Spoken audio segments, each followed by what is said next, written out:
تازہ ترین ویڈیوز کے لیے چینل کو سبسکرائب کر کے بیل آئیکن اور آل نوٹیفیکیشن پر کلک کریں تاکہ آپ کو ملے ہر اپڈیٹ سب سے پہلے۔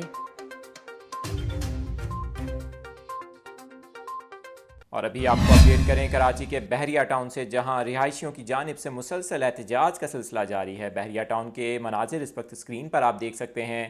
رہائشیوں کا کہنا ہے کہ انتظامیہ کی جانب سے اچانک مینٹیننس کی مد میں لیے جانے والے چارجز دگنے کر دیے ہیں، جبکہ پانی کی موٹرز کے ساتھ میٹر منسلک کر دیا گیا ہے تاکہ ہر ماہ لوگوں کو پانی کا بل بھی ادا کرنا پڑے۔ بحریہ ٹاؤن کے رہائشیوں نے اس فیصلے کے خلاف آج جمعے کے بعد ایک بار پھر پرامن احتجاج کیا۔ مظاہرین کا کہنا تھا کہ ان کے مطالبات کو فوری تسلیم کیا جائے اور اس فیصلے کو واپس لیا جائے۔ دوسری جانب لوگوں نے یہ بھی کہا ہے کہ بحریہ ٹاؤن میں کرایوں میں 70 سے 100% تک اضافہ بھی کیا جا رہا ہے۔